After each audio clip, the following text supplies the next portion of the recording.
Pessoal, boa noite. Vamos começar essa terceira live do dia Corpos e Cores do evento Bafural, organizado pelo Coletivo de Antropologia, Pesquisa em Saúde, nosso coletivo, pela Faculdade de Saúde Pública.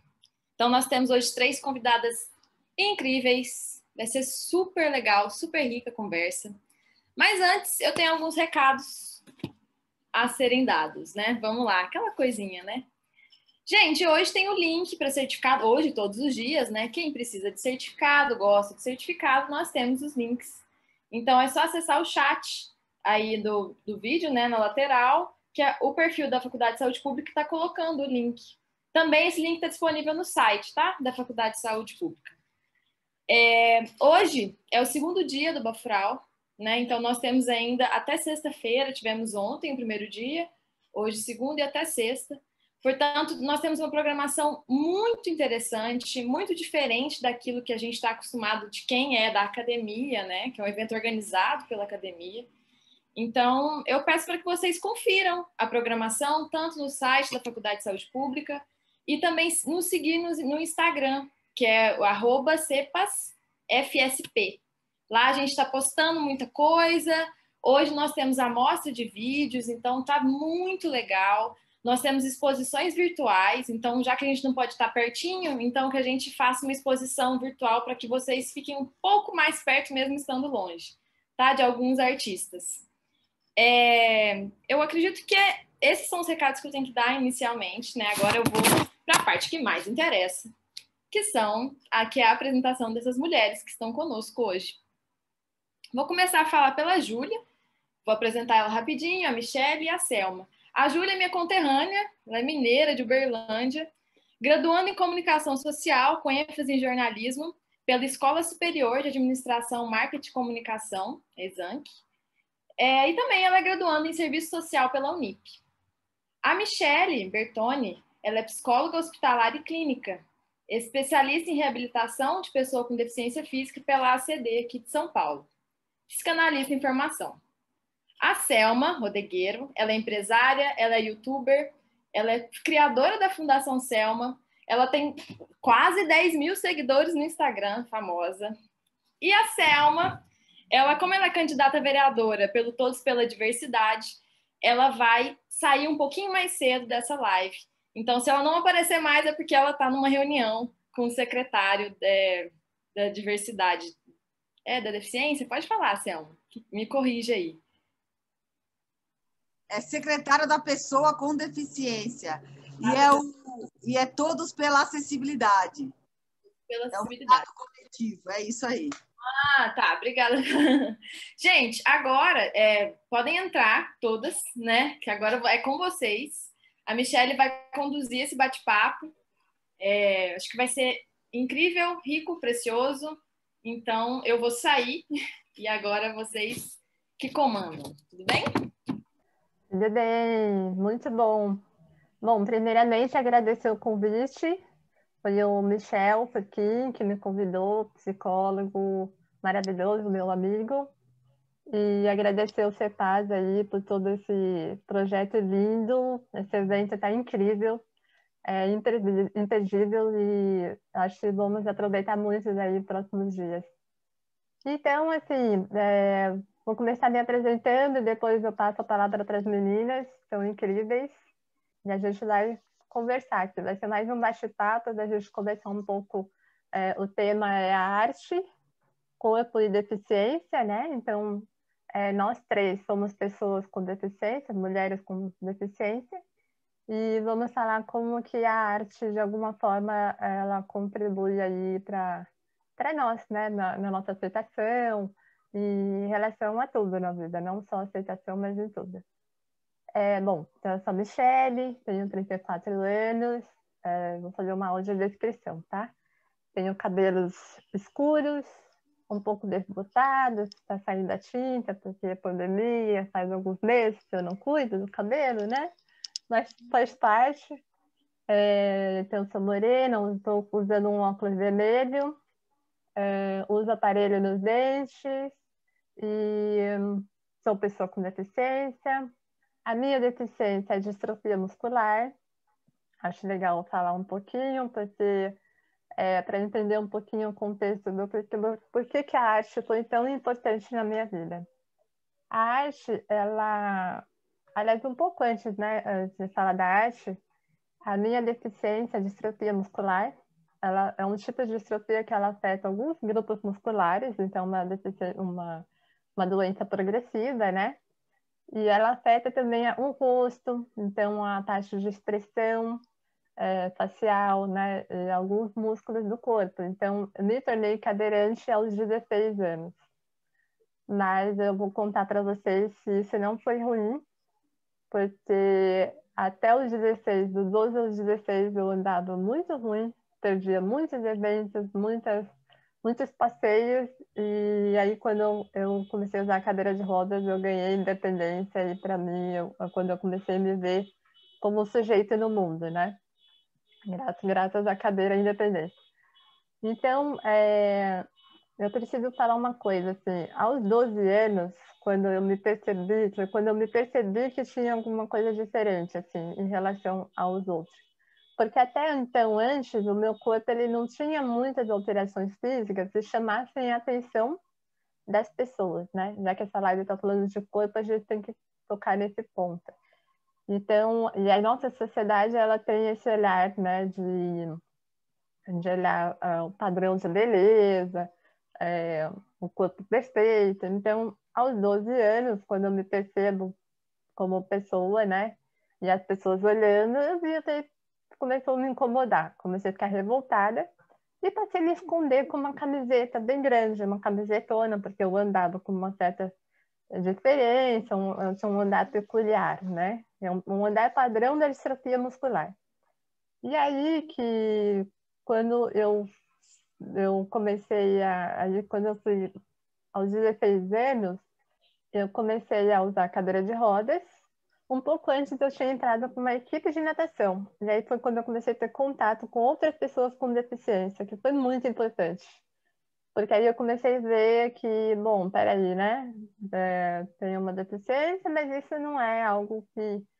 Por que as sociedades me olham desse jeito? Então, vamos olhar aí, há uma possibilidade de ser pessoa, né, com deficiência, né? Não a deficiência ser responsável por mim, ao contrário, né? Eu sou pessoa antes de ser uma deficiência. Então, a natação, o contato com essas pessoas foi muito importante, esse primeiro contato.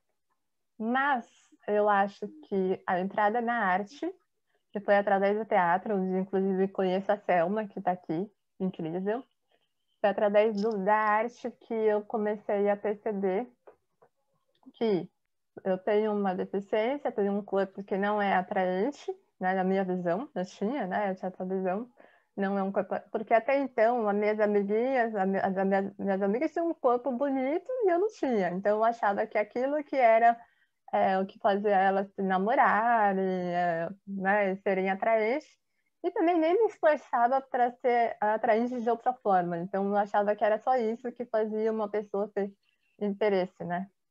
E aí, quando eu conheci o teatro, eu vi que as pessoas namoravam, eram casadas, tinham filhos, e estavam tocando a vida como sujeito, né? Do jeito que pensa, que ama, que sente, que deseja, né?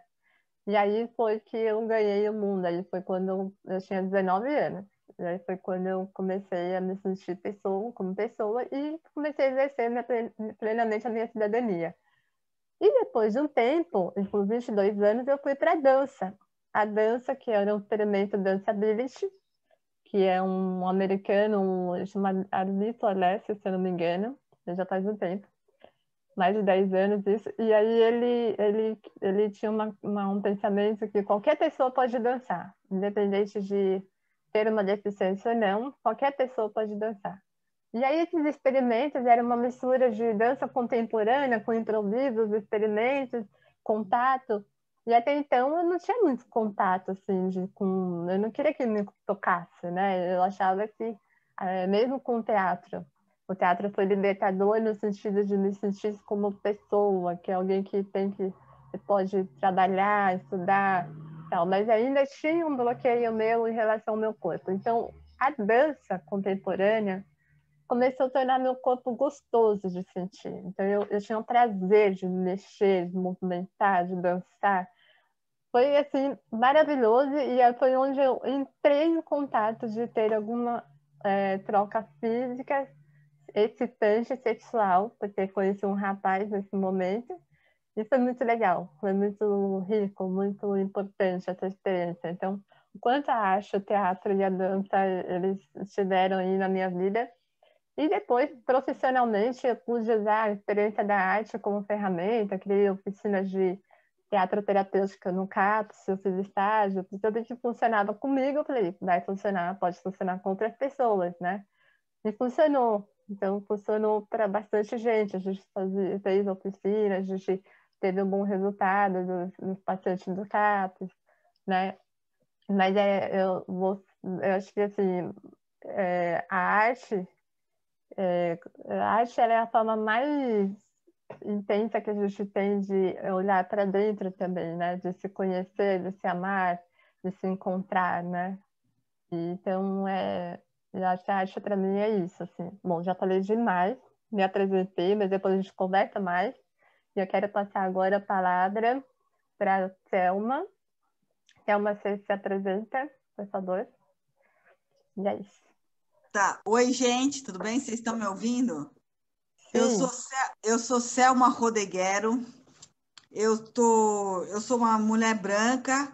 Eu tenho cabelo curto para trás, um pouco loiro, um pouco grisalho. Estou com um casaco preto, com uma camiseta, um casaco aberto. Atrás de mim tem um quadro, um espelho com uma parede vermelha e uma porta branca. E eu vou começar falando, né? Eu tenho 46 anos.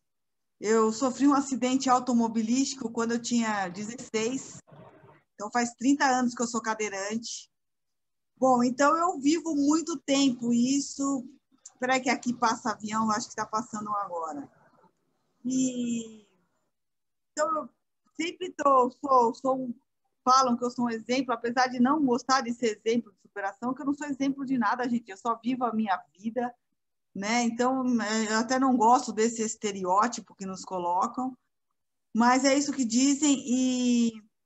E quando eu sofri um acidente, há 30 anos, São Paulo era muito carente em reabilitação, fisioterapia.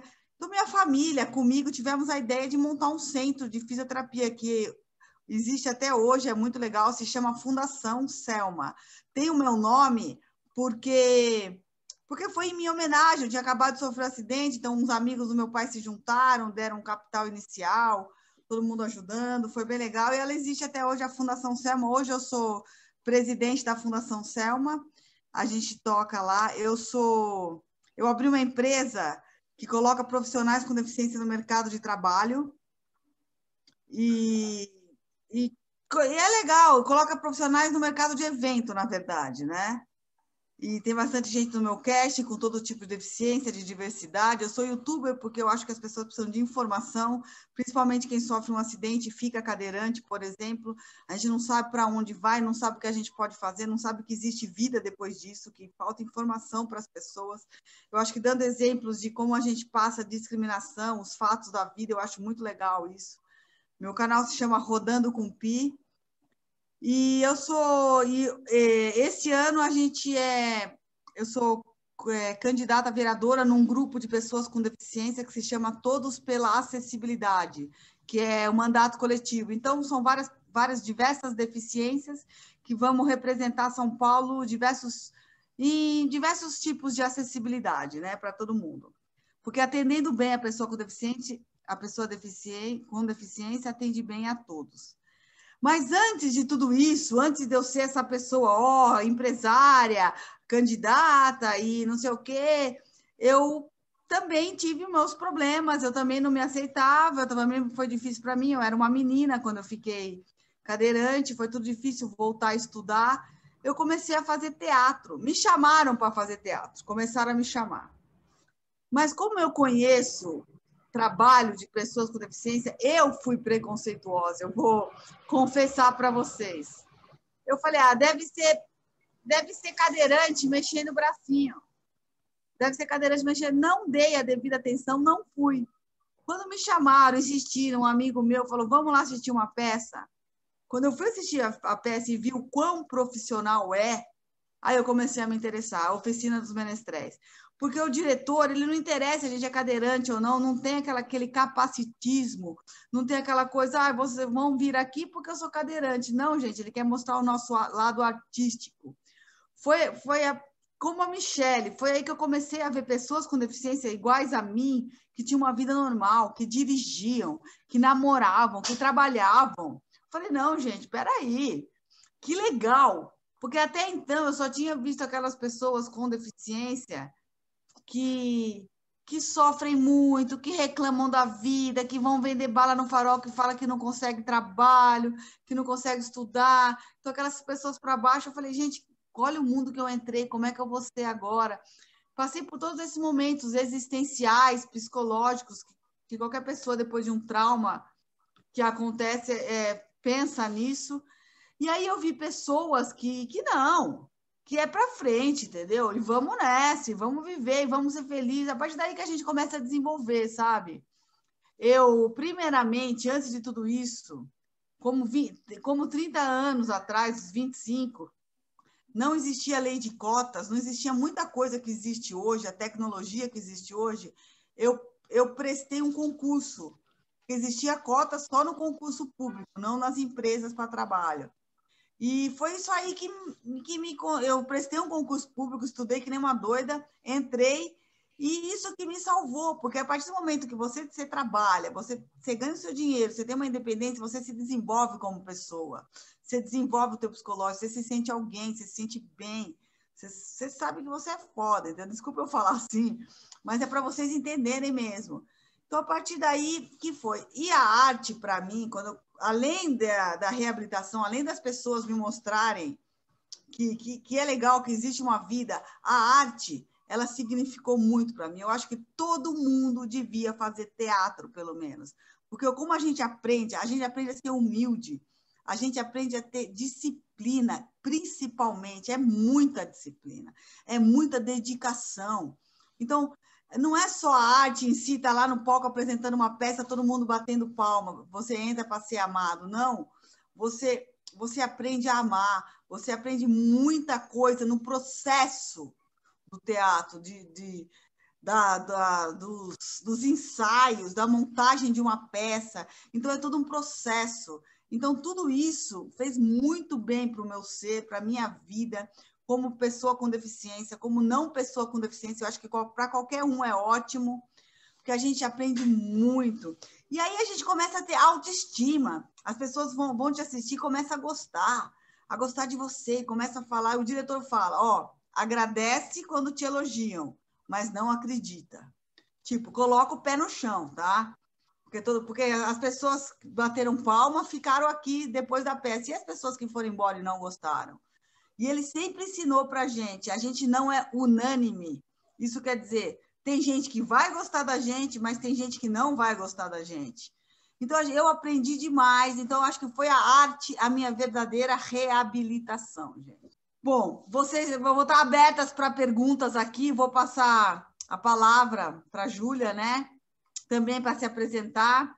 Eu quero agradecer imensamente estar aqui, podendo passar informação para as pessoas, passar essa live super legal. Obrigada, meninas, Michele, Michel, por me chamar, Clara, maravilhosa, tá? Valeu, gente, vamos lá.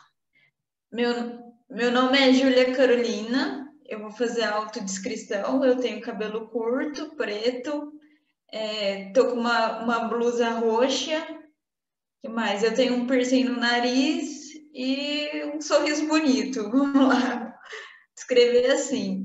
E vou começar falando o que eu faço. Eu sou redatora aqui do jornal local, eu escrevo basicamente sobre temáticas sociais, mas especificamente sobre deficiência. Então, eu tenho uma coluna de opinião sobre o assunto. Eu tenho 25 anos, eu faço comunicação, né, como já falaram inicialmente, e serviço social também. E eu comecei a escrever porque era a única coisa na escola que eu realmente sabia fazer. E depois eu fui descobrindo que a escrita também é uma forma de arte, né? É uma forma de você manifestar o que você está sentindo, o que você tem, né, para acrescentar. Tem que ter uma disciplina para poder escrever, uma sensibilidade.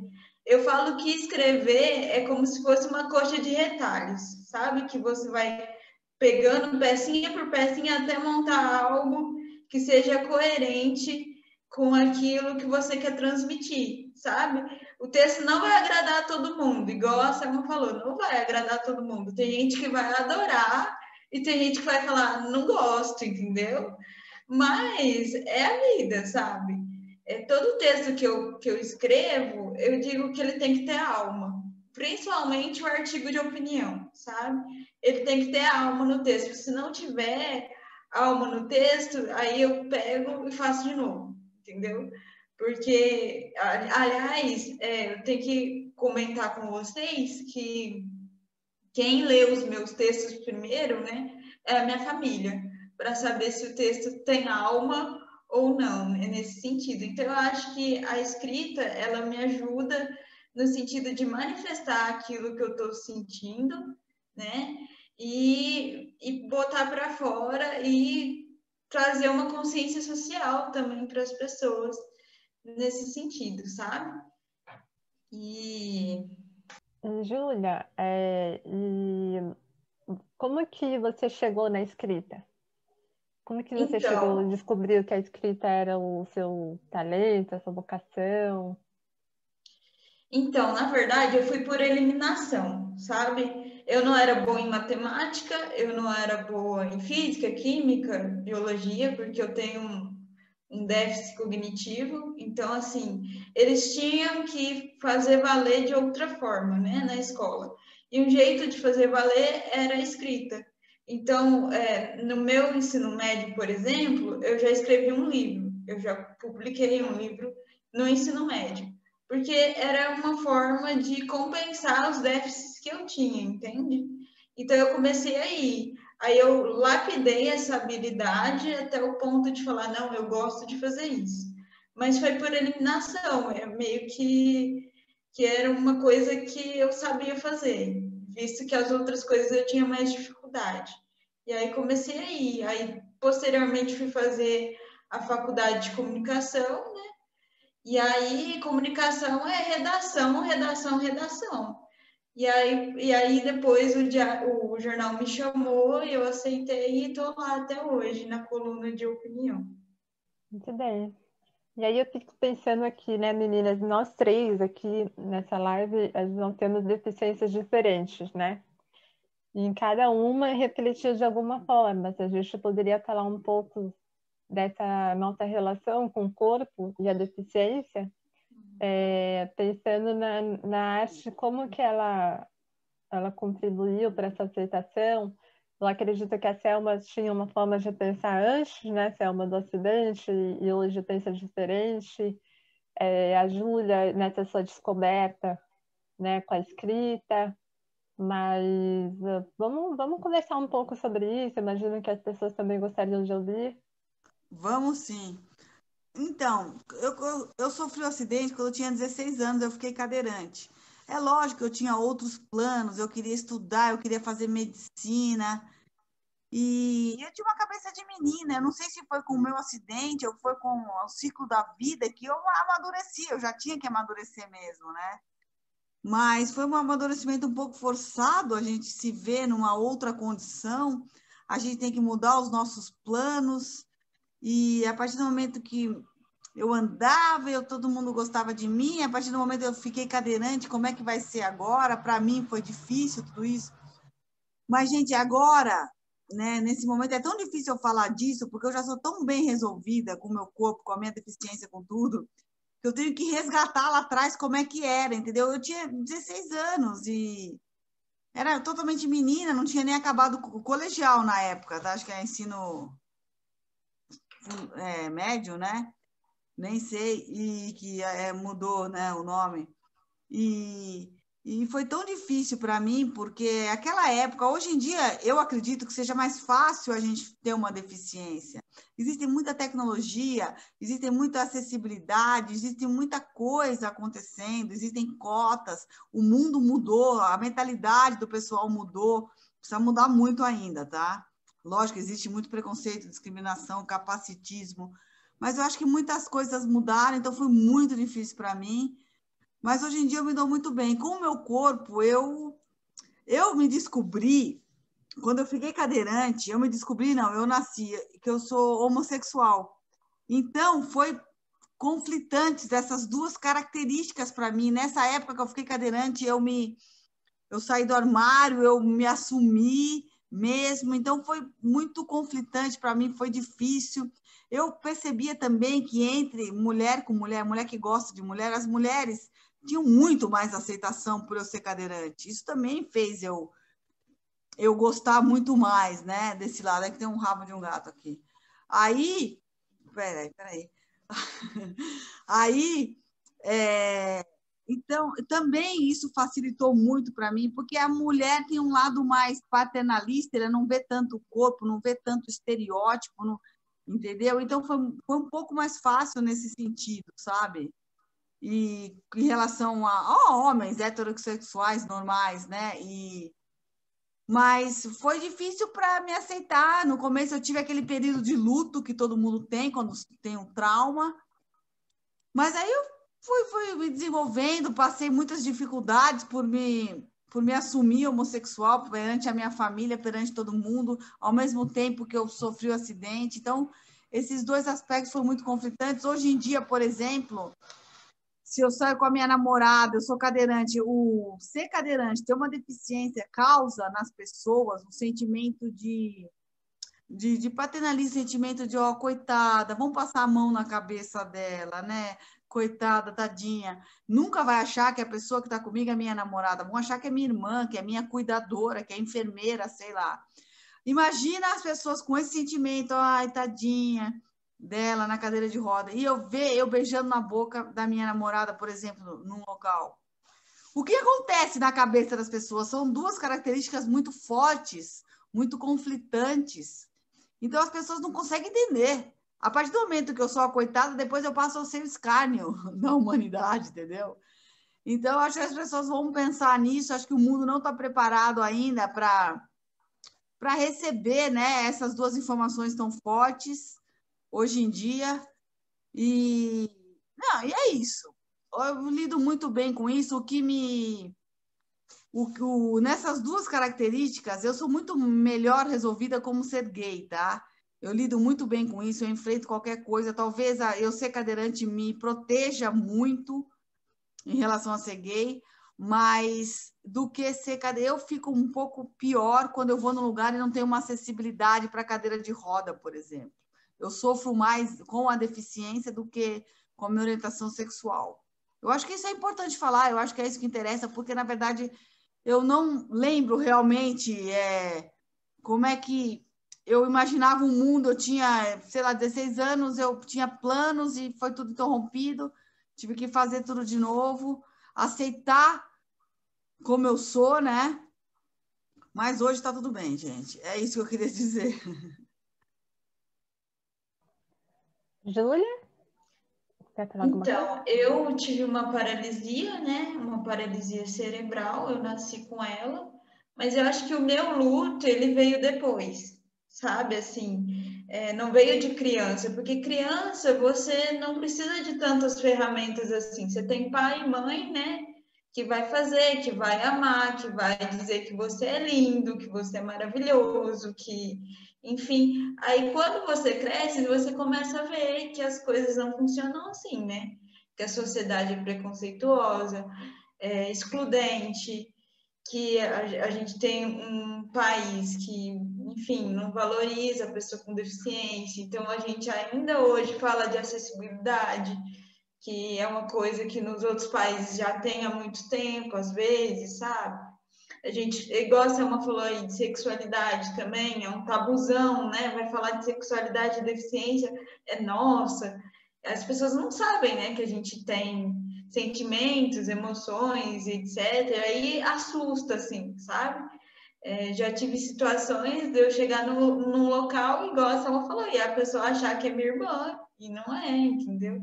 Então é um processo. Eu acho que o meu luto veio depois, assim, e como eu nasci com a deficiência, né, não foi algo adquirido, veio depois, mas ele veio. As pessoas às vezes pensam assim, nossa, porque ficou com a deficiência deve ser mais difícil. Eu acho que é difícil para todo mundo, para quem tem e para quem adquiriu.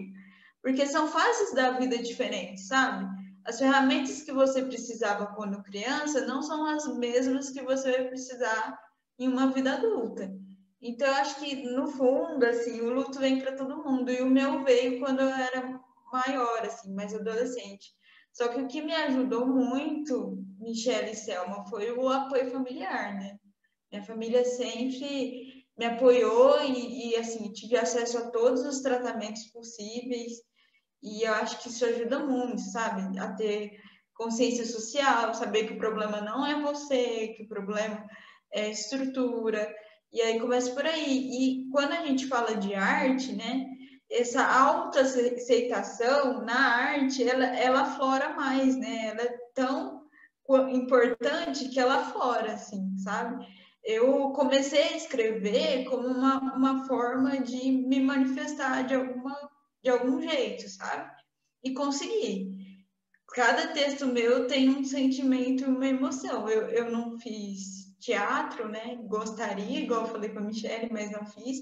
Mas eu acho que é uma forma de manifestação, com certeza, assim, de expressar aquilo que eu sinto, aquilo que eu penso. Por exemplo, se semana que vem eu estiver triste, eu vou escrever um texto mais triste, com um viés mais triste. Se eu estiver mais feliz, eu vou escrever um texto mais positivo, falando positivamente, né? É claro que no meu trabalho a gente não faz autoajuda, né? Mas eu sempre vou para o redator sempre briga comigo, né? O revisor, porque ele fala assim, Julinha, tem umas coisas que você escreve que parece que dói na gente, né? Vou publicar assim mesmo, mas toma cuidado, porque eu sempre coloco algo meu, assim. A minha professora sempre falou que eu tenho dificuldade de fazer outro tipo de texto e facilidade no texto de opinião, porque é isso, né? É você falar com sentimento e atendendo a todas as pessoas, assim. É legal isso que a Júlia falou, viu? Do quanto é difícil para quem ficou com deficiência ou quem nasceu. E olha como é importante o papel da família, né? Porque vai ter uma hora que a pessoa vai ter que enfrentar, vai para o mundo, vai começar a viver, vai começar a trabalhar, vai sair da proteção dos pais. Então, quando você é muito super protegido, muitas famílias fazem isso, a pessoa não está preparada para o mundo, então o luto dela vai ser muito pior, a reabilitação dela para a vida vai ser muito pior. Então, os pais têm um papel muito importante. Ele tem que dar o suporte, lógico, mas não, na minha opinião, né? Às vezes é demais e a pessoa não é preparada, sabe? Porque vai vir a acontecer na vida dela. Quando você é pequeno, você não entende muito, os pais te amam, te falam que você é lindo, maravilhoso, mas e quando você cresce, você tem que trabalhar, o mundo não vai te receber assim. Então, eu acho que o papel dos pais é difícil, mas é muito importante aí. E legal, Júlia, que você tem esse estilo de escrita, porque isso que é legal, cada um tem seu estilo, e o seu é esse. E se você faz as pessoas sentirem a sua dor, eu não acho coisa ruim, eu acho legal. Eu gosto de ler livro que eu choro. Eu gosto de coisa que mexe com a minha emoção, entendeu? Bom, isso eu só queria complementar. Não, e é realmente assim, porque a importância da família, né? Até tem uma pergunta aqui no chat. Vocês sofreram ou sofrem com a superproteção ou sentimento de luta de seus familiares? Então, olha que pergunta legal, do Pedro Paulo. Olha, eu tive muito apoio da minha família, muito apoio, porque a distrofia muscular, ela vai se manifestando ao longo do tempo, né? Não é de repente que se torna cadeirante, né? Como aconteceu com a Selma. mas é um processo que vai acontecendo aos poucos e tal, e quando uma hora você tem que usar a cadeira de rodas, né? Não todo mundo, mas na regra, a maioria acaba precisando da cadeira de rodas para continuar seguindo a vida, fazer tudo. Não a cadeira de rodas como um fracasso, né? Também tem isso também. A sociedade coloca a cadeira de rodas como um fracasso, fim da linha, e não é, gente. É pelo contrário. A cadeira de rodas é libertadora, ela te dá autonomia, independência, e você pode ir tirando a parte da acessibilidade, né? Quando não tem, mas a gente, né, consegue, né, dar um jeito, a gente vai. Mas voltando a essa pergunta, né, falando de mim, tive muito apoio da minha família, principalmente da minha mãe. A minha mãe nunca passou a mão na cabeça de, coitadinha, sempre protegeu. Pelo contrário, sempre me deixou muito livre para decidir, tomar decisões, claro, dando apoio, mas sem focar em distrofia muscular. Então, nunca me permitiu usar isso ao meu favor, né? Assim, no sentido de ganhos secundários, né? Que existe muito isso, das pessoas usarem a própria deficiência como um ganho secundário para ter as coisas. Não, nunca fiz. E aí ela foi muito parceira nessa parte, e a parte da família também, né? Meus familiares também. Então, eu sempre fui uma criança muito moleca, muito levada, apesar das dificuldades. Eu aprontava muito no sítio da minha avó, né? E fazia mil coisas, assim. Claro, assim, o meu pai já teve um pouco mais de dificuldade para lidar com o diagnóstico, né? Aliás, assim, a gente percebe, principalmente na psicologia, né, que os homens têm mais dificuldade de aceitar o diagnóstico do filho do que a mãe. A mãe já acolhe melhor do que... Não é a regra assim para todo mundo, mas a maioria tem uma tendência de ficar mais resistente, distante, né? Hoje meu pai já está totalmente bem com isso, né? Mas teve mais dificuldade. Mas, de via geral, assim, não, eu, Michele, não sofri proteção, e teve o sentimento de luto mais do meu pai, sim. Né? Se eu respondendo essa pergunta, minha família sempre me tratou normal, assim, né? Como pessoa mesmo, né? Levando bronca, sendo chamada a atenção, tudo que qualquer pessoa deveria ter, né? É isso. Júlia, quer comentar essa pergunta? Selma? Então, eu não fui super protegida, não, assim, eu tenho uma deficiência intelectual também, então, assim, quando eu falo do apoio da família, foi 100%, assim, minha mãe nunca quis que eu estudasse em escola especial, digamos assim, estudei em escola regular, fiz ensino médio em escola regular, hoje faço a graduação em faculdade normativa e tal, e eu sempre tive o apoio familiar. É óbvio que, assim, existem demandas diferentes, né, para períodos da vida diferentes, que às vezes a gente entra em opiniões diferentes, né, de uma coisa ou de outra, mas eu acho que isso é natural, né, você convive com pessoas diferentes, vão ter visões diferentes, mas eu acho que o mais importante é a gente se ver na nossa condição, entender o que a gente passa para poder tomar a decisão e eles acolherem mesmo, né, porque no fim a decisão é nossa, assim, eu estou aprendendo isso recentemente, tem me ajudado muito, mas eu nunca tive problema familiar, assim, não. Eu sempre fui muito bem, tive um suporte muito bom no tratamento, né? Que o tratamento inicial é muito importante, e na escola, enfim, na minha vida no geral, assim.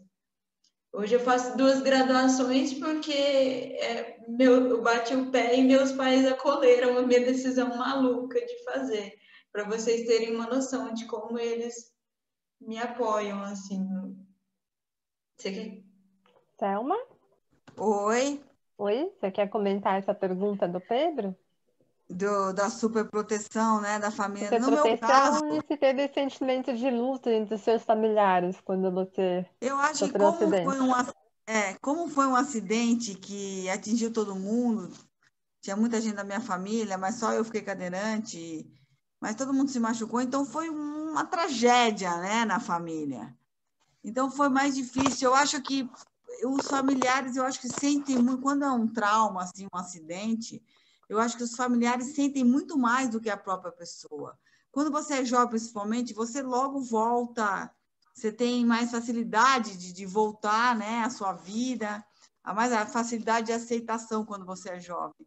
E os pais são os que sofrem muito. A minha mãe foi que mais sofreu, inclusive porque ela estava dirigindo o carro, que foi um acidente automobilístico, e aí que o gato está puxando tudo aqui. Mas foi no começo, sim, me super protegia. Isso foi ruim, porque retardou minha reabilitação. Para mim, foi muito ruim quando, no começo, eles tinham essa super proteção. Mas a partir do momento que eu me assumi como lésbica, tudo, e criei minha independência financeira, eu fui me... Sabe, a partir do momento que você cria sua independência financeira, você vai tendo a sua vida, você vai vivendo a sua vida, e a família vai tendo que aceitar. Infelizmente, é uma imposição, mas a pessoa eles vão começando a entender. E aí, depois, tudo fica natural. Mas, no começo, sim, eu tive uma super proteção que foi ruim para mim. É isso. Eu me lembro de uma situação me tornei cadeirante aos 16 anos, né? E foi libertador. Mas, a princípio, eu tinha cadeira manual. Então, eu ficava muito dependente das pessoas me empurrando para lá e para cá. E eu achava que cadeira motorizada era algo para quem era doente, né? Tipo, motorizado, aquela pessoa que não mexe nada, que não tinha como, inadmissível usar.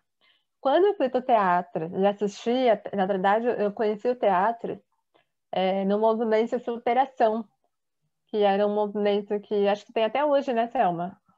Acontece todo ano, dia 3 de dezembro. Hoje em dia não tem mais, mas a gente mobilizava Não. muita gente, era uma passeata na Paulista, né? Muito legal, sim.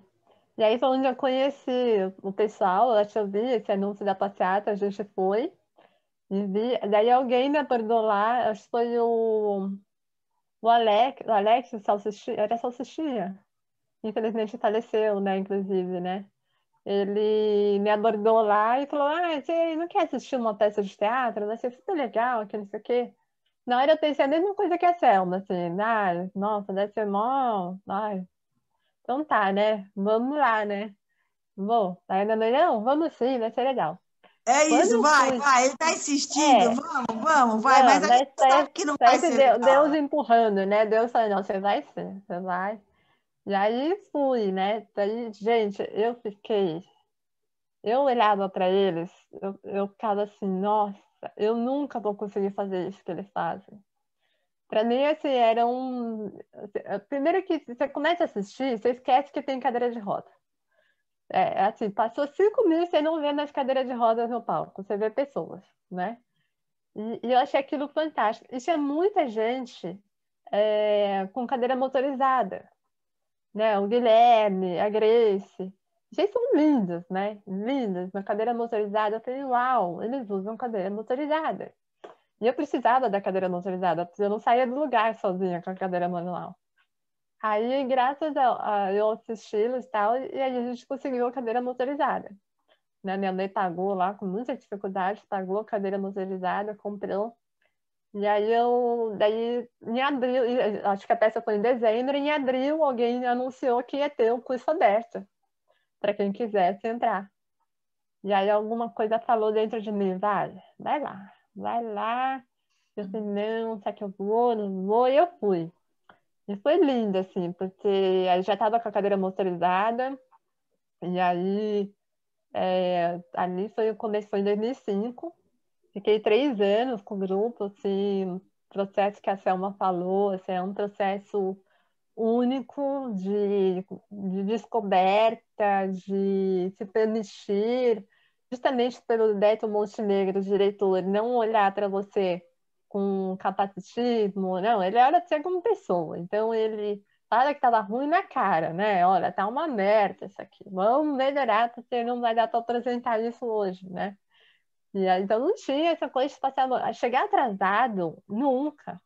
Se você chegasse atrasado, se esquece, né? Se ser cadeirante, porque o pneu furou, não tem essa, tipo, nem vem, entendeu? Se até chegar atrasado, não chega. Não precisa vir mais.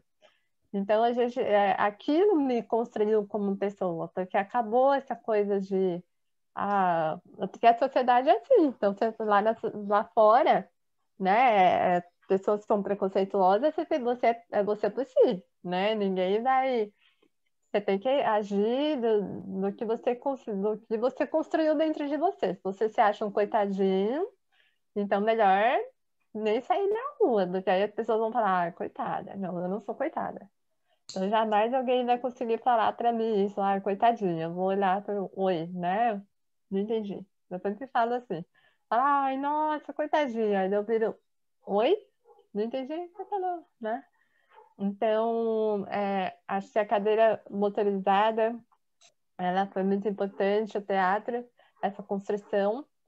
E ia contar a situação. A primeira vez que eu saí com a cadeira motorizada, sozinha, eu usava só o transporte, que era o Atende, né? Da faculdade para casa, da faculdade para casa. O Atende demorava 1 hora para me buscar. Eu ficava esperando, morrendo de fome. Aí um dia eu virei, liguei para minha mãe e falei, estou pegando um ônibus sozinha. E ela, como ela não tem essa coisa de... Ela falou assim, tá, pode ir, mas vai com cuidado. Eu, tá bom. Fui, assim, e naquela época não tinha ônibus adaptado. Não tinha rampa, não tinha elevador. Fiz sinal, oi, né? Aí vieram o motorista, o cobrador, e a cadeira motorizada, pegaram a cadeira motorizada, colocaram lá dentro e fui para casa do meu pai, com a cadeira de roda sozinha. Minha mãe conta que ela estava com o coração na mão, assim, tipo, ela não respirava no trabalho dela até a hora de eu chegar para falar cheguei viva. A partir disso, gente, aí eu ganhei a vida, assim, ganhei o mundo, comecei a pegar ônibus, metrô, trem, viajei sozinha, porque eu ganhei o teatro, eles ali no palco, fazendo tudo que eles faziam, trabalhando, como a Selma falou, pronto, tipo, é isso, eu precisava de alguém que validasse aquilo que eu acreditava. Eles validaram, pronto, consegui. Tá, e tem uma Então, pergunta aqui que a pessoa falou que se a gente encontra muita falta de acessibilidade no teatro e se aí se infantilizam muito a gente, como você pensa que a gente não namora, essas coisas. Então, gente, eu acho que quando a gente entrou na oficina dos menestréis, que nós temos esse diretor que é totalmente anticapacitista, que não tem preconceito de jeito nenhum, que trata a gente como um artista normal, ele quer ver o nosso potencial, eu acho que a gente foi protegido também, porque às vezes eles compram a nossa peça para a gente apresentar em outros lugares. Se não tem acessibilidade, o diretor não aceita. Então, o diretor, ele está sempre na frente, nossa. Então, eu sei que falta muita acessibilidade nos teatros, na parte cultural da cidade de São Paulo hoje, como Libras, audiodescrição para surdo e cego, às vezes também para cadeirante. Mas a gente tem que lutar por isso. É por isso que a gente está aí, né, querendo entrar na política, porque a gente precisa de representantes para fazer acontecer. E quanto a infantilizar, eu acho que vem tão legal a peça. A partir do momento que você vê uma peça daquela com pessoas com deficiência fazendo o que faz no palco, com a cadeira de roda, eu acho que tira tudo esse negócio de infantilizar, ele já vem que, meu, nós somos iguais, todos iguais em suas diferenças, entendeu? Eu acho que é isso. E tinha uma pegada, Selma, ele era totalmente contra texto piega, sensacionalista. Então, é muito cuidadoso com essa parte. Então, ele pegava os musicais que já existem, né, e adaptava. Então, a gente representava textos, assim, já prontos, assim, não tinha... Então, sempre muito cuidadoso, sempre tomando cuidado, mesmo as peças que foram escritas depois, né, sempre com muito cuidado com essa questão, né? Então, as pessoas que assistiam jamais chegavam no final, assim, falar, nossa, né, não, pelo contrário, as pessoas ficavam com a cara no chão, assim, se tinha algum preconceito, alguma coisa, acabava ali, né? Não, é transformador, assim. Até hoje as pessoas me perguntam, ai, quando que vai ter? Alguém sempre pergunta, sempre quer A assistir de partir do novo. momento que você assiste uma peça de teatro com as pessoas com deficiência, quando é uma coisa profissional mesmo, na oficina dos menestréis, eu acho que tira tudo aquele sentimento de a pessoa não sabe fazer nada. entendeu? Não, gente, tira tudo e vê que não tem nada disso, que a gente é bem capaz. Porque eu acho que o que falta é isso, né? A gente tem que estar, assim, o ruim também é isso, que a gente está se provando a todo momento. Eu acho que as pessoas já deviam ter isso na cabeça, mas mudar a mentalidade de uma sociedade é a coisa mais difícil que tem. Então, é só a gente se mostrando mesmo, bom assistir a peça de teatro. É isso, gente. Eu faço ainda. Júlia, quer comentar alguma coisa? Então, um episódio importante que vocês falaram de pessoas importantes na vida de vocês, né? Que foi esse professor de teatro. Uma pessoa importante na minha vida foi uma professora de ensino fundamental que insistiu com meus pais e falou: olha, eu vou deixar ela aqui na primeira série até ela aprender a ler e escrever. Enquanto ela não aprender, ela não sai daqui. E hoje eu vejo o quanto foi importante alguém insistir, sabe? Alguém falar: não, eu não vou fazer isso, nós vamos fazer desse jeito, porque a escrita me salvou de certa maneira, né? Me tirou de um lugar de invisibilidade, me colocou num lugar onde o meu lugar de fala ele é ouvido, entende? Então, pessoas importantes foi essa professora do primário para mim, e depois, né, mais para frente, na faculdade, uma professora virou para mim e falou assim: Júlia, você é boa no que você faz. Insista nisso que você faz, porque vai dar certo. Então, é importante a gente lembrar que as pessoas são importantes também, né? Tanto da família como de fora.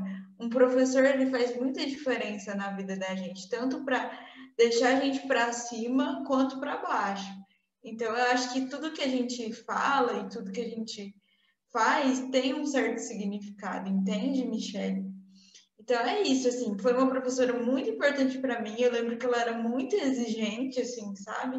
De não ter dó mesmo, de jogar as coisas fora e falar: você vai fazer de novo.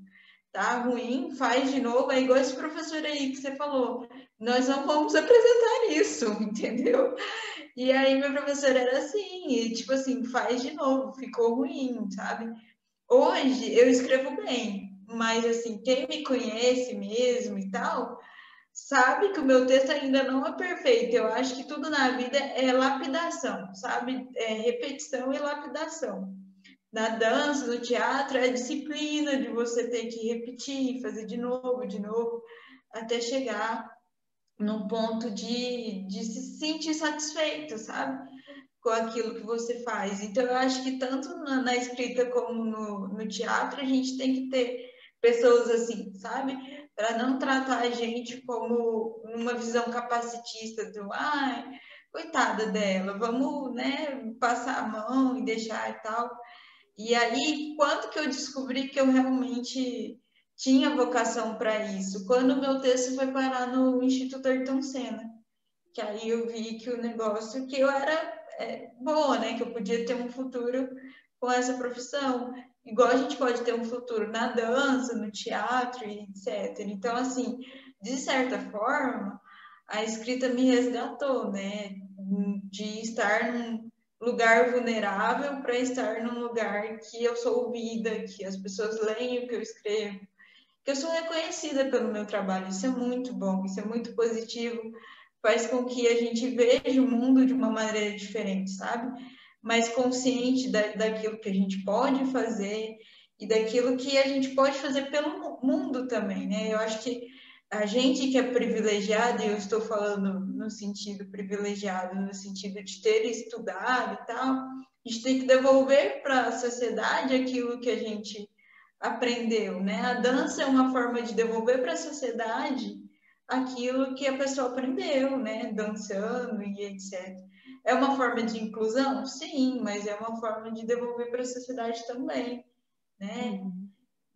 Então, eu acho que é isso. Você falando, eu estava pensando, né, que o teatro, né, tanto como você está falando, né, essas pessoas que foram muito importantes para a gente, né, elas sabiam o nosso limite, assim, ele nunca, em nenhum momento, ele passou do limite, tipo, foi abusivo, não. Ele conseguia enxergar que a gente estava fazendo um corpo mole, que a gente poderia ser melhor do que a gente estava mostrando, né? Então, quando eu passei pela essa experiência do teatro, depois eu fui pela experiência da dança, que consegui explorar mais o meu corpo, né? A expressão corporal, isso me deu muita força,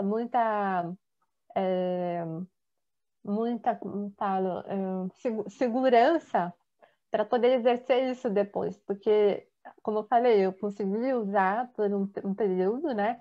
Hoje já não tanto, aliás, hoje nada, porque eu estou em outra área, estou na psicologia hospitalar, mas até durante a graduação, que eu sempre fiz estágio, em algumas situações que precisou, eu usei a arte, né? O teatro, a dança, com pessoas sem deficiência.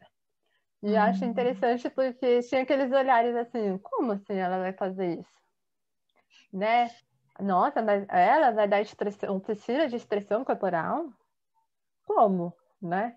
Então, assim, se eu não tivesse uma bagagem, um amadurecimento, eu poderia olhar esse olhar e falar, nossa, eu realmente não tenho capacidade. Mas não, tipo, ia lá mostrada que era capaz, ó, vamos lá, vamos fazer a oficina.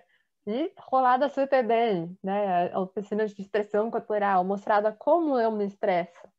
E a partir do momento que eu expresso um corpo com deficiência, com muita tranquilidade, muito prazer, aquele que não tem deficiência, que tem alguma dificuldade com o corpo, se identifica e pensa, poxa, eu vou conseguir também. E aí se sentia mais à vontade ainda para expressar o corpo dele, a expressão corporal, né?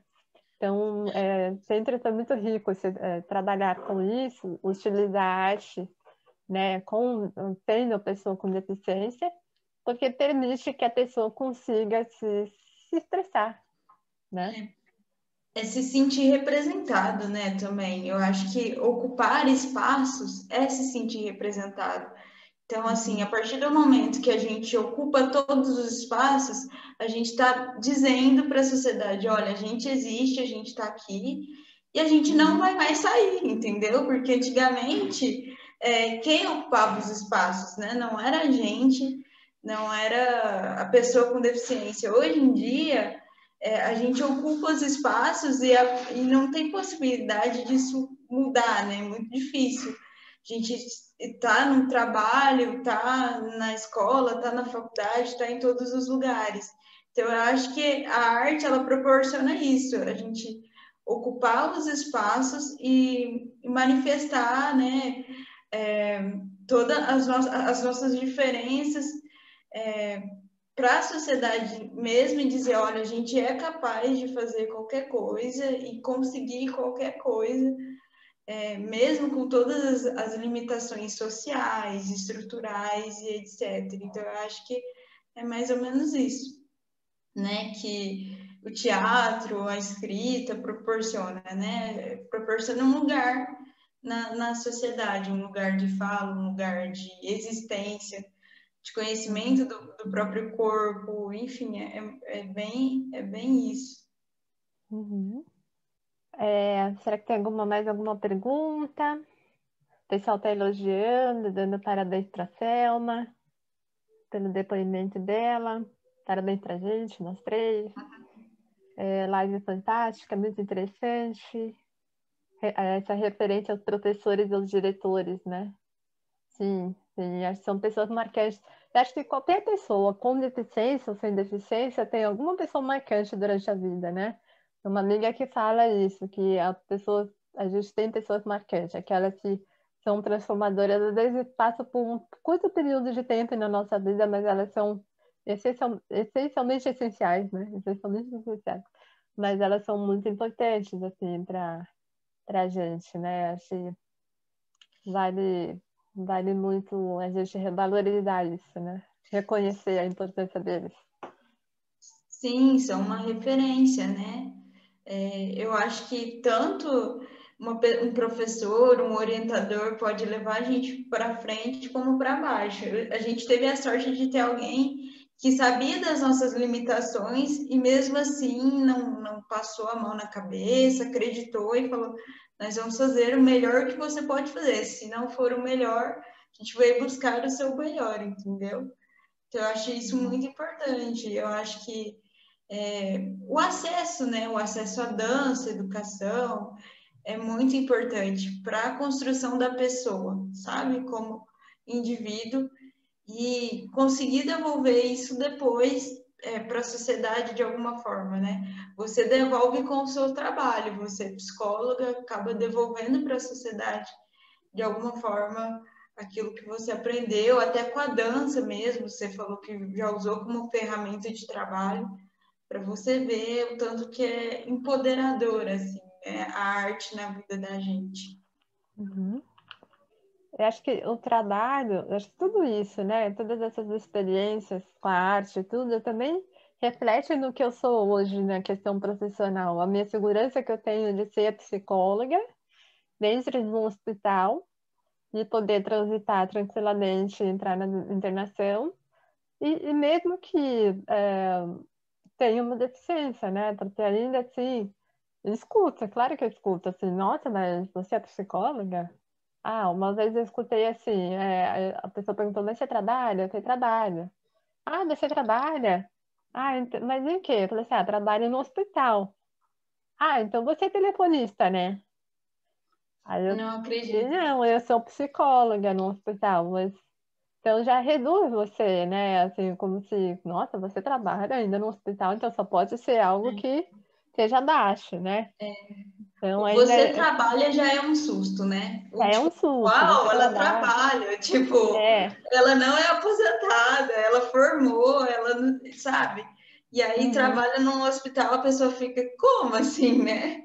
é. Deve olhar com cara de susto, assim. Você já passou por alguma experiência, assim, de desconfortável da pessoa? Durante, assim, nunca passei nenhum tipo de preconceito com pacientes no hospital, assim, atendendo na internação, todos me receberam normal. Eu acho que eles, a gente tem que lembrar que eles estão em sofrimento, né? Eles já têm a doença deles para ter que dar conta, estão com algum sofrimento emocional. Então, acho que não dá tempo deles pensarem, nossa, uma psicóloga cadeirante. Alguns já comentaram assim, eu já te vi andando pelo ambulatório lá do hospital, tal. Que legal que você veio, né?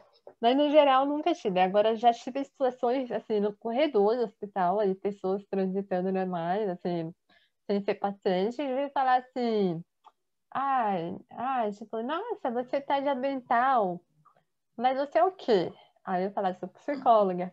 Ai, que bonitinha, que fofinha, É, sabe? a Aí você fica, uau, né? Tipo, será que ela falaria isso para uma psicóloga que não tem deficiência, né?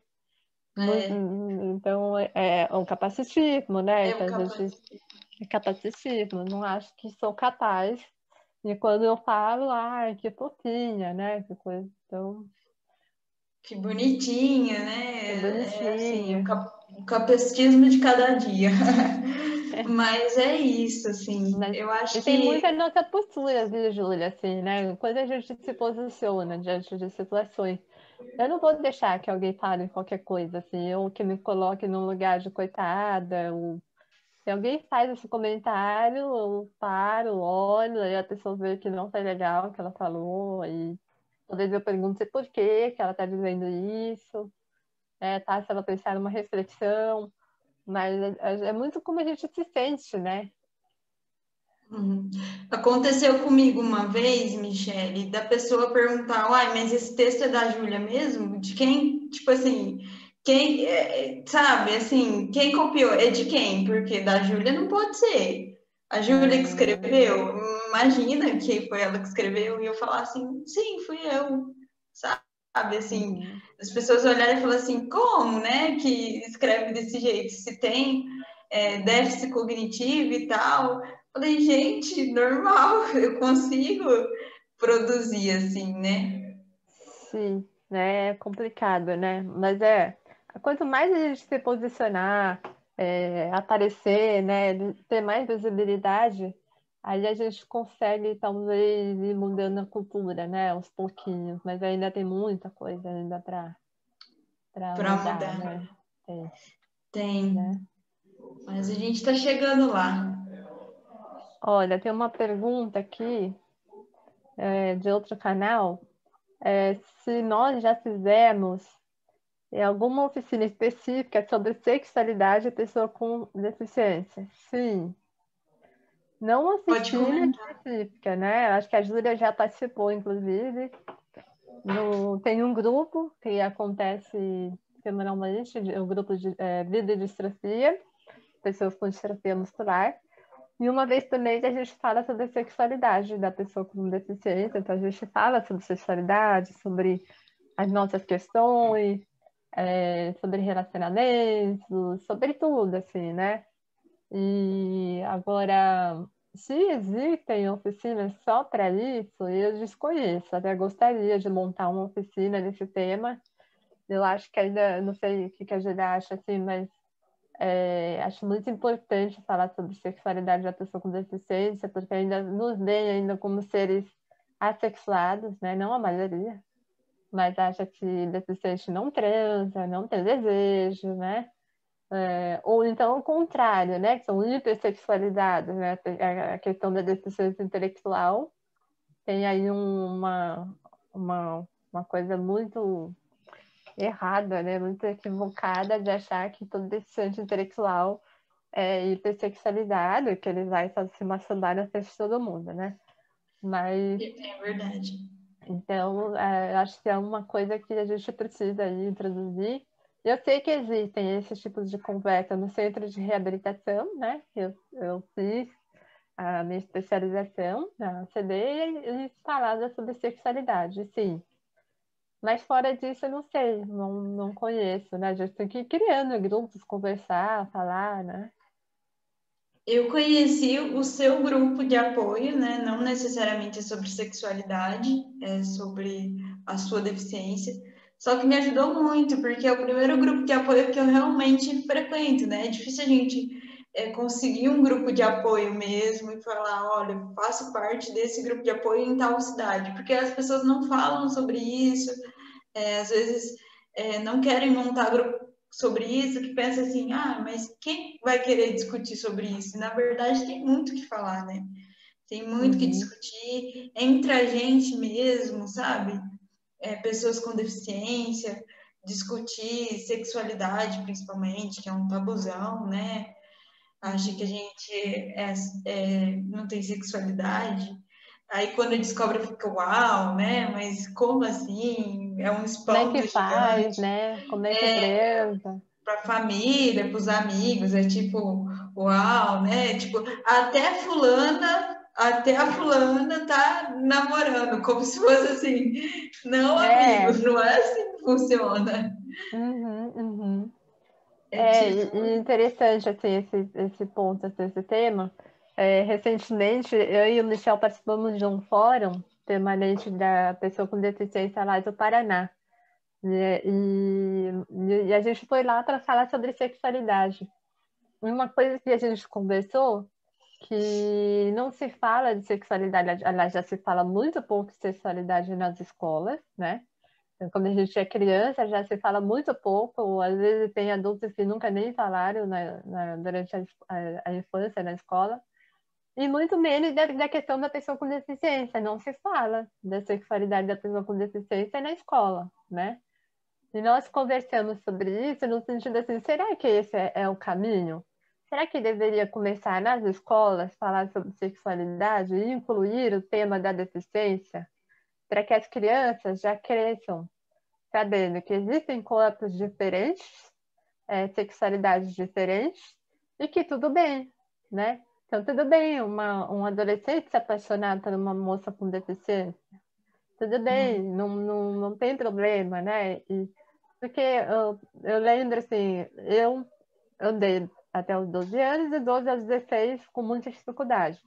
Na escola, adolescente, né? Aquele período de minhas amigas tudo beijando, né, os meninos, e aquela coisa de paquera, e eu achava que eu não tinha a menor condições disso, né? Eu me achava assexuada, assim, pensando assim, não me colocava nem no catálogo, assim, brincando, né? Mas eu não me colocava nem disponível a isso, porque eu achava que eu não tinha nenhum tipo de nada para oferecer, meu corpo era muito diferente do delas. Né? Então eu acho que se eu tivesse tido na infância, uma conversa sobre a sexualidade, né, a minha sexualidade, acho que teria sido diferente, não teria... também, do jeito que foi, também tá ótimo, mas poderia ter sido melhor, né? Uma questão difícil, porque falar de sexualidade já é difícil. Aí falar de sexualidade com deficiência nas escolas é mais difícil, mas eu acredito também que se a gente conseguisse implantar, ia evitar muito sofrimento, assim, não só para a pessoa com deficiência, mas para a sociedade também, né? Que não vê os nossos corpos como os corpos desejáveis e tal, porque são disfuncionais de alguma forma, entende? Então, se a gente começasse a conversar sobre isso, ia ter um impacto menor, assim, né? Na sociedade em si, porque a gente aprende, mas quando a gente vai passar, aí as pessoas acham assim, nossa, mas por que tá falando sobre isso, sabe? E não necessariamente é porque, assim, a publicidade, a mídia, ela sempre fala do corpo funcional, né? Ela sempre exalta o corpo funcional. A gente tem poucas pessoas fazendo propaganda ou alguma coisa do tipo que sejam de corpos disfuncionais. E querendo ou não, a gente se espelha, né, no que a gente vê, no que a gente assiste, naquilo que a sociedade prega. Então, se a sociedade prega que o corpo normal é o corpo sem deficiência, certinho, né? Sem nenhum tipo de irregularidade, é isso que as pessoas vão querer, é isso que as pessoas desejariam, né? O que está errado, a gente se descobre sozinha e descobre que existem beleza nos nossos corpos, que existem desejos nos nossos corpos, mas é uma luta muito solitária, né? A gente tinha que dar a mão um pro outro e falar assim, estamos com você, entendeu? É o que eu falo, assim. Tem muitos movimentos, né, que existem hoje que falam da importância da mulher, e o feminismo é um deles e tal. E eu sempre questiono assim, no seu feminismo tem uma pessoa com deficiência, o seu grupo feminista, o seu grupo, sei lá, em qualquer sentido, né? Tem uma pessoa com deficiência para representar, né? A gente fala muito da causa negra e com razão, mas eu acho que a pessoa com deficiência é a que menos avançou socialmente falando, sabe? A gente precisa falar sobre isso para certas coisas pararem de ser tabu, como a sexualidade, por exemplo, né? Tá na hora de parar de ser um tabuzão e achar que, nossa, até a fulana, como se fosse uma coisa assim, né? Uma coisa diferentona, e não é assim, sabe? Algumas atitudes, né, que as pessoas têm, tipo assim, de eu estar no shopping com alguém e a pessoa não olhar para mim, olhar para o meu acompanhante, não olhar para mim e falar assim, o tênis dela tá desamarrado. E eu pensar, estou então, aqui. o que que ela quer, né? Ou então, o que que ela vai querer comer, sendo que você está ali na E eu frente. pensar, eu estou aqui, moço, pode falar comigo, mas é isso, a gente está avançando, mas falta bastante ainda. Ó, o Michel colocou aqui que a sexualidade da pessoa com deficiência ainda é restrita ao discurso biomédico. Realmente, né? Se a gente for pensar, até tem uma questão assim, eu, por muitos anos fui na ginecologista, mas em nenhum momento, várias, perguntou assim, você, como é que tá a sua vida sexual? Né? É tipo Não, assim, não, tipo, já pera, não. Eu nunca tinha parado para pensar nisso, assim, né? Assim, durante a minha adolescência, não perguntavam, nunca não falavam. Né? Era o básico do básico, assim, né? E a outra coisa, assim, falando disso também em relação ao corpo, eu comecei a seguir no Instagram só mulheres com deficiência, assim, que realmente com deficiência, assim, para eu seguir, assim, ver diferenças, né? Porque se eu ficar seguindo pessoas que, né, seguir padrão de beleza, não, eu vou seguir mulheres bonitas com deficiência, né? E bonitas, assim, não é com padrão de beleza, bonitas porque elas são bonitas, com a lordose na coluna, com, né, com alguma questão, mas são lindas. Já comecei a seguir. Eu acho que era isso que eu quero ver. Eu não quero ver. Essa é a realidade, né? São pessoas diferentes, né? Eu também passei por isso, de pensar assim, essa não é a minha realidade. Vou começar a seguir pessoas que fazem parte da minha realidade, que têm um corpo parecido com o meu, não no sentido de comparação, mas no sentido de se sentir representada, você entende? No Isso, sentido de sim. pensar assim, essa revista, esse jornal, essa propaganda não me representa. Eu nunca, nem nos meus sonhos, se eu fizer a melhor academia do mundo, nunca vou ter um corpo desse. Por que que eu Nem vou ficar me você, Júlia, torturando? nem ninguém, assim, no geral, né? Ou se a gente pensar numa população sem deficiência com deficiência, é a minoria que tem aquele corpo que está na revista. Então, aquele corpo não representa quase ninguém. Então, até quando a gente vai ficar olhando para isso, né? Até Uhum, quando? Porque a gente tem uma deficiência, mas quem não tem também tem insatisfações com o corpo. Mas, uhum, gente, vamos se amar, vamos olhar para esse corpo, vamos curtir, vamos mexer, vamos tocar, né? Vamos sentir. uhum. Tem tudo isso, assim. Eu acho que a estrutura da mídia em si, ela é muito dolorosa, né? Eu escrevi um texto sobre isso semana passada falando justamente isso. Ninguém está realmente muito feliz com a estrutura que a gente tem hoje, sabe? Todo mundo quer se sentir representado e é cada vez mais alto o nível, né, que eles colocam para a gente alcançar. É um nível inalcançável para qualquer pessoa, entendeu? Então, eu acho que é uma coisa que precisa ser revista, assim.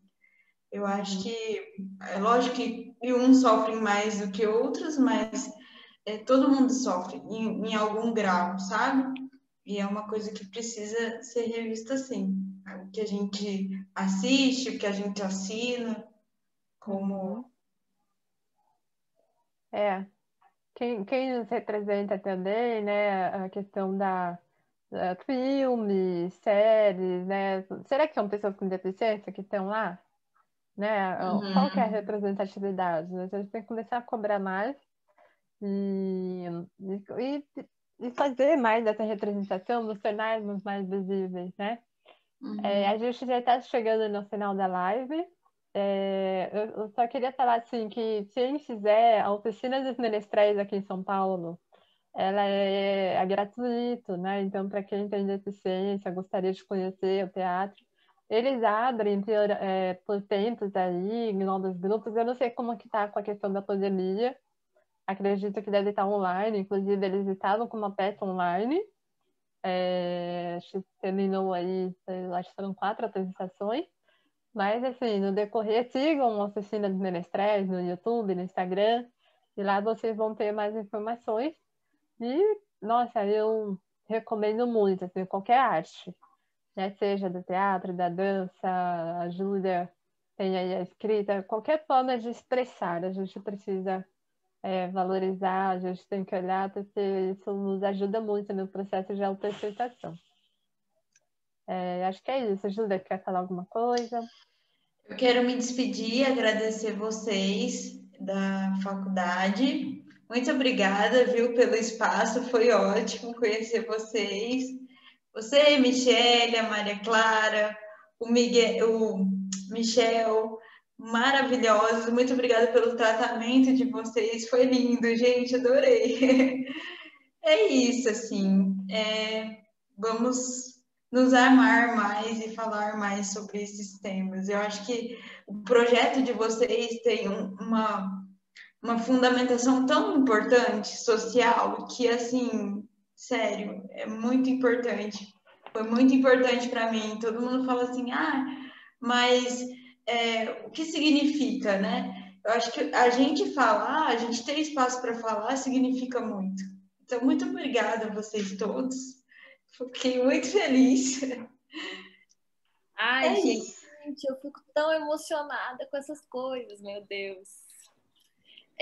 Eu queria só completar, na verdade, não é completar, é fazer um comentário que colocaram no chat, acho que foi a Júlia, que tem um filme que chama Margarita com Canudinho, na Netflix, né, que está disponível.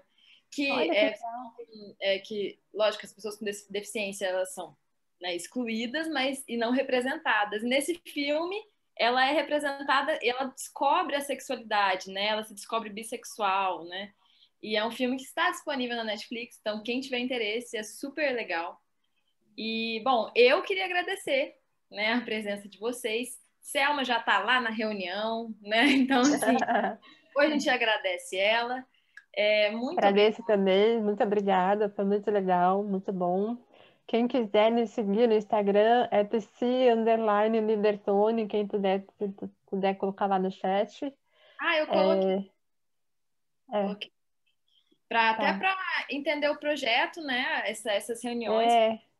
Se alguém quiser. Então, Eu tenho planos de montar grupos maiores aí, com pessoas com deficiência, para a gente conversar mais coisas. Tenho aí uma outra psicóloga também que tem deficiência, tá a fim de montar esse grupo. Então, quem quiser me seguir, me segue, que a gente vai montar esse grupo maior, falar de sexualidade, sobre isso. muito legal, gente. Obrigada. Muito obrigada. Eu quero agradecer Júlia, quero agradecer Michel, né? Lógico, tudo que Michel não está aqui, mas assim, tudo que ele toca vira ouro, tá né? no meu coração também. Ele que fez aqui, ó, ele que juntou todo mundo. Eu queria agradecer o Adolfo, da TI, que está aqui também, resolvendo os problemas. Obrigada, Adolfo. Obrigada. E, gente, muito obrigada. Agora é só seguir a gente no Instagram, que a gente vai seguir postando várias coisas. Essa live vai ficar gravada, tá? Então amanhã eu acredito que ela já está disponibilizada nesse canal, né, da Faculdade de Saúde Pública. Então divulguem. É um papo, assim, não tem nem o que falar, né? Super precioso e é isso. Tem um gatinho ali no fundo da Michelle, eu acho. Ela levantou. Ela tá dormindo. Então, tchau para todo mundo. Muito obrigada. Tchau, Valeu. obrigada. Obrigada eu. Foi um prazer.